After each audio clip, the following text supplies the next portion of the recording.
આપણે જો બીજી વાત કરતા જ યાદ આવે મેઘાણી યાદ આવે ભેટે જુએ છે તલવાર મેઘાણી કરી ભેટે જુએ છે. હવે ક્યાંથી એને શબ્દો પકડ્યો, ક્યાં વાત એને કરવી છે? કવિતાને આ રીતે આપણે જોવી પડે, જુદા જુદા આયામોમાં ક્યાંથી કેવી રીતે કવિતા આવી છે અને પછી પાછી એ વાત પૂર્ણ શૂન્યની કરે છે.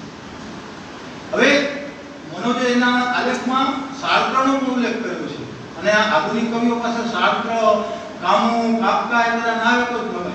સાર્ત્રનું બહુ જાણીતું પુસ્તક છે બીઇંગ એન્ડ નથિંગ. તમારા બધી કોઈ કદાચ વાંચ્યું હોય, બહુ અઘરું પુસ્તક છે. પણ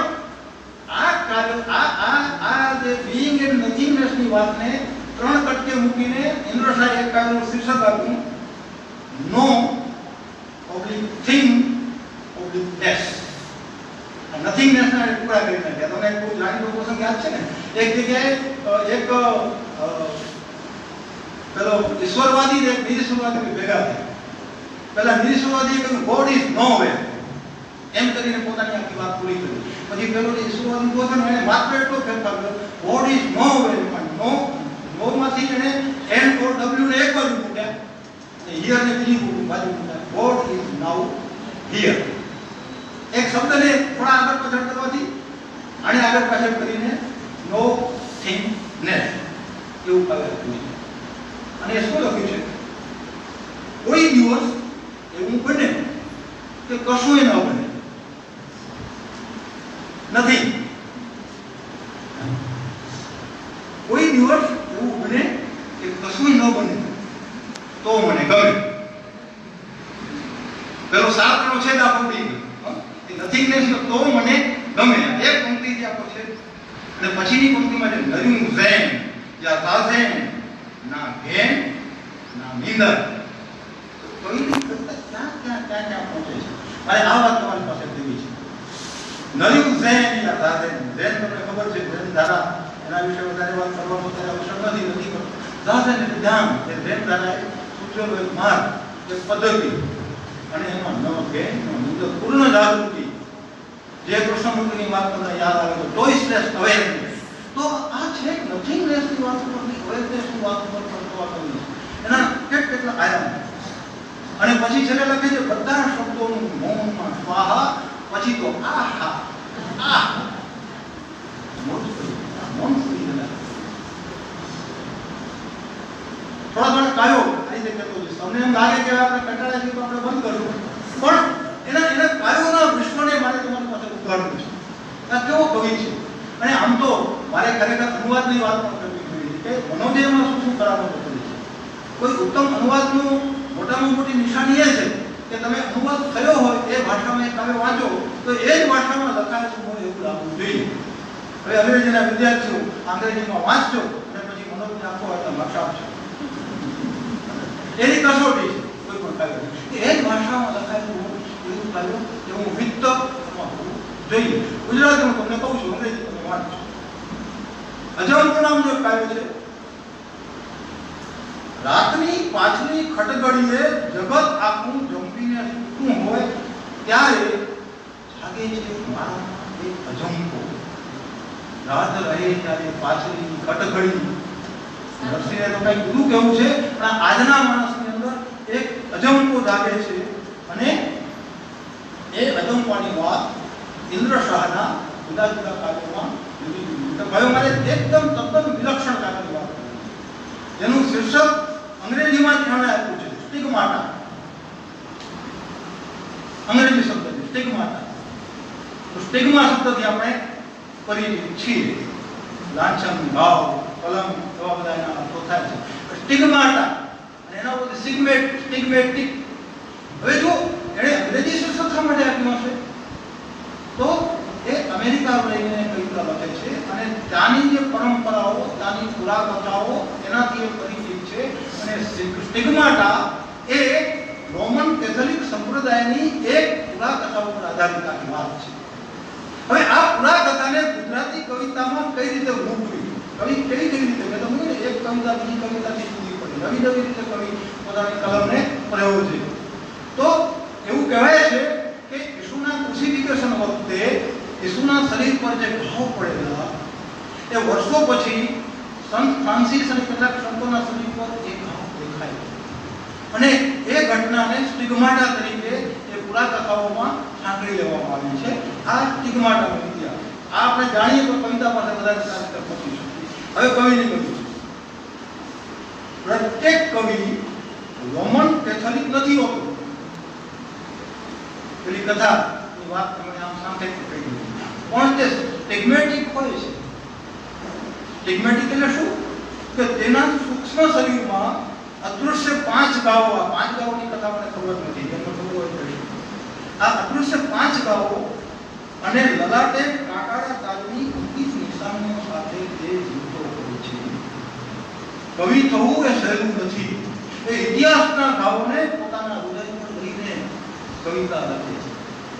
એ ઇતિહાસનું જે રક્ત વહ્યું છે એ એના હૃદયની અંદર ક્યાં પીડા ઊભી કરે છે, ક્યાં વેદના ઊભી કરે છે, એની વાત કરે છે. તો આ સ્ટિગ્માટાનો ક્યાં સંદર્ભ છે? કેવો સંદર્ભ? કે એને લલાટે કાકારા તાજની અંકિત નિશાનીઓ સાથે તે જીવી છે. દરેક સાથે. તો આ વાત હવે આવી વાતો એણે ઘણી બધી કરી છે. એક આગળના કાવ્ય સંગ્રહમાં કદાચ છે કે નથી ખ્યાલ નથી, પણ એક સામયિકમાં એમનું સ્ટ્રિપ્ટીઝ નામનું કાવ્ય આવ્યું. સ્ટ્રિપ્ટીઝ. હવે આ એક અમેરિકાનો મનોરંજક કાર્યક્રમ છે જ્યાં સ્ત્રીઓ પોતાના કપડા જાતે ઉતારે. આ વાત એણે મહાભારતની કથા સાથે જોડીને કઈ રીતે આખી જુદી રીતે લીધી અને વર્તમાન સંદર્ભને એને કેવી રીતે મૂક્યો. દુશાસનોને હવે વસ્ત્રો ખેંચવા પડતા નથી. દુશાસનોને હવે વસ્ત્રો ખેંચવા પડતા નથી. માત્ર થોડું ધન વાપરવાથી દ્રૌપદી જાતે જ પોતાના વસ્ત્રો કાઢી નાખે છે. શું સમય આવ્યો છે? આ સમયનું પરિવર્તન એક કાર્યક્રમ જોતા જોતા કવિને જે પૂછ્યું છે તે શું છે એ આખું કાવ્ય નથી વાંચતું, લાવ્યો છું નથી, પણ કેટલી રીતે એ આ કવિતા આ રીતે આપણે જુદા જુદા પ્રદેશોમાં લઈ જાય છે. એનું એક બહુ જાણીતું કાવ્ય જેના વિશે ઘણા બધા લોકોએ લખ્યું છે. હવે હું ધીમે ધીમે મારું વક્તવ્ય પૂર્ણ કરવા તરફ જઈ રહ્યો છું. મારે એના 2 જુદા કાવ્યો, ઘણા કાવ્યો લાવ્યો છું, બહુ લાંબી વાત કરવાનો નથી. એક કાવ્યનું શીર્ષક છે ખાલી. એ પહેલા કાવ્ય સંગ્રહ અને પછી એની સાથે જોડીને મારે આ કાવ્ય સંગ્રહનું કાવ્ય મૂકવું છે, પછી વાત કરું. ખાલીકો કાવ્ય વિશે રાજેશ્યામ શર્માએ આપવાત કરાવ્યો તો લખ્યું કે એ કાવ્યને એને શૂન્યતાના શિશુરૂપનું દર્શન એવું થયું. વાત ખાલીપાની છે. શું કહે છે ખાલીપા વિશે? કે ભરચક ભીડ વચ્ચે ધ્યાનસ્થ બેઠો ખાલીપો, ઓલાહલથી તેને વ્યર્થ ભરવા મૂકી છે. ખાલીપાને ઓલાહલથી ભરવા મૂકી છે. હું હવાની છે એને કાપવા મૂકું છું શબ્દોની ધારદાર તલવાર. એટલે શબ્દ કોઈ માટે શસ્ત્ર શું હોય તો કે શબ્દોની ધારદાર તલવાર. અને કેવી રીતે કાપે છે? હવાને કાપી શકાય નહીં. વ્યર્થ પ્રયત્ન છે કરે છે. તો એ આપણી વચ્ચે આપેલા ખાલીપાને આ કવિ હવે બૃહદ અવકાશ સુધી કઈ રીતે લઈ જાય છે એની મારે તમને વાત કરવી છે. જતું કરું છું, પણ એક નાનકડું કાવ્ય તમને કહેવાની લાલચ નથી રોકી શકતો. તેની અંદર છે અને એ ક્ષણની વાત છે. એકાદ ક્ષણ, એ મોમેન્ટ, એ નામે સરસ અનુવાદ આપણે મને આપ્યો છે. એમાં લખ્યું છે કે ઈશાવાસ્યમ વાંચતો હું ત્યાં બહાર ઉગેલું સૂરજમુખીનું ફૂલ બારી પર ટકોરા મારીને મને કહે છે કે વાંચવાનું છોડી ખીલવાનું શીખ. મને પણ બહારનું વાતાવરણ કહે છે કે બોલવાનું છોડી વરસાદ આવે તો પલટવા જાઓ મન થાય. મેં એક સરસ ઉક્તિ વાંચેલી છે. એ કોની છે ભૂલી ગયો છું, તમને યાદ હોય તો મને કહેજો. એમાં કહ્યું છે I ask the almond tree save me of God. મેં બદામના ઝાડને પૂછ્યું મને ઈશ્વર વિશે કંઈ કહે ને. એન્ડ આલ્મન્ડ ટ્રી લોધમ, એને કશું કહ્યું નહીં, એ ખીલ્યું. કવિતા કશું કહેતી નથી અને છતાં એ ઘણું બધું કહે છે. કેવી રીતે કહે છે? હું તમને એક સાદા ઉદાહરણ સાથે હવે પછી કવિતામાં લઈ જાઉં. આપણે જે ખંડમાં બેઠા છીએ એ ખંડ શેનો બનેલો છે? આ સરસ મજાના ફ્લોરિંગનો, માથે સરસ મજાની છત, દિવાલો, બારીઓ, આ બધાથી આ ખંડ બનેલો છે, બરાબર છે? પણ તમે એક ઘડી વિચાર કરો કે આપણે જ્યાં બેઠા છીએ વચ્ચેનો જો અવકાશ ન હોય તો આ ખંડ હોય? માત્ર દિવાલોથી, માત્ર છતથી, માત્ર ફ્લોરિંગથી ખંડ બને નહીં. તો જે અવકાશ એ કશું જ નથી એટલે છતાં બધું જ છે. એની વાત અવકાશ, આકાશ નામના એક કાવ્યમાં, ધ સ્કાય એ નામના કાવ્યમાં કવિ કહે છે.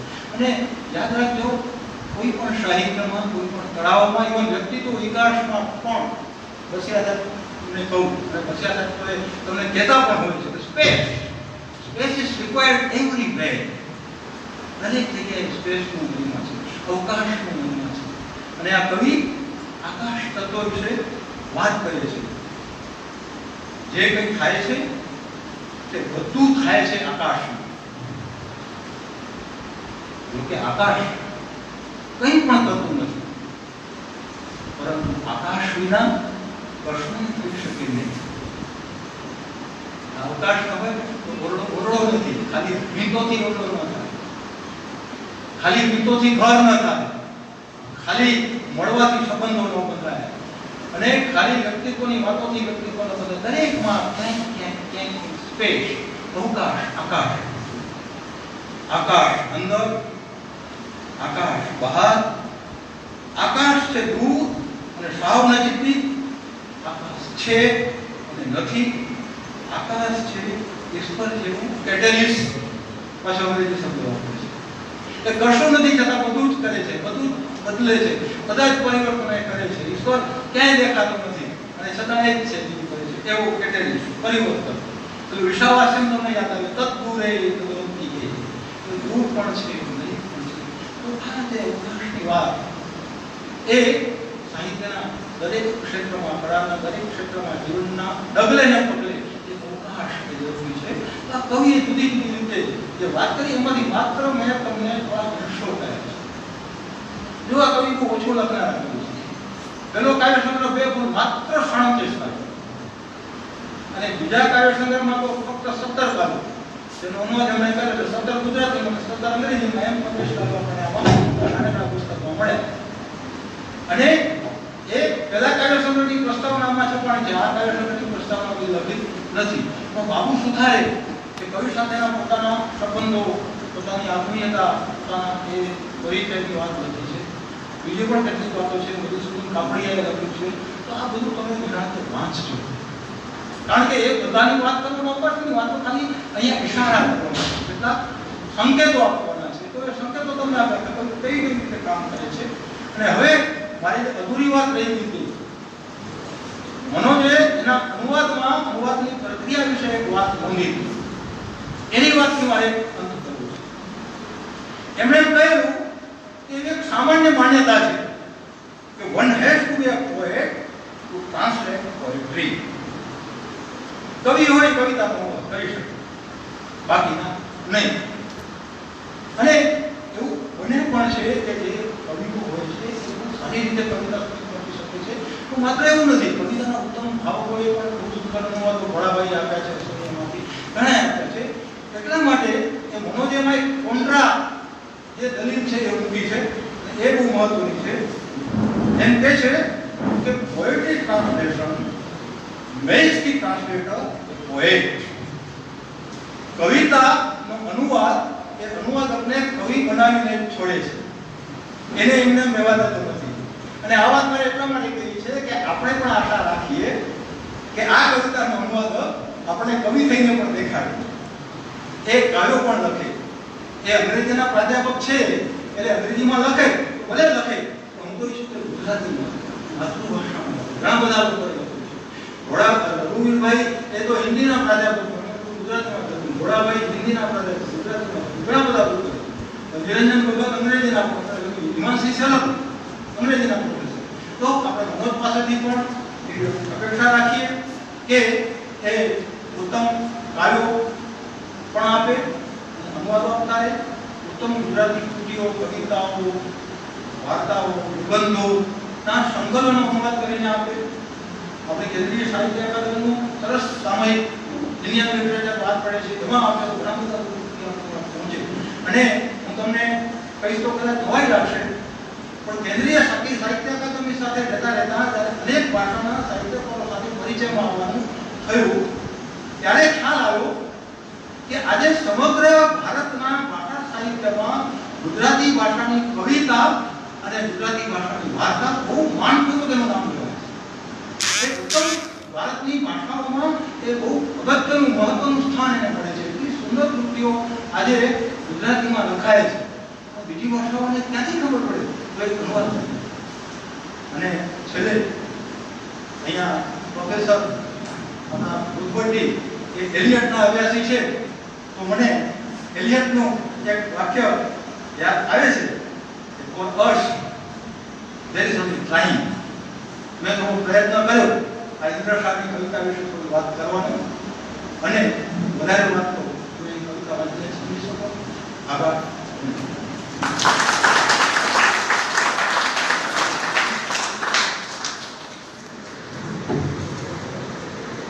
સૌથી સરસ વાત લાગી હોય ને મને તો એ છે કે કવિતા કશું કહેતી નથી, છતાંય ઘણું બધું કહી જાય છે.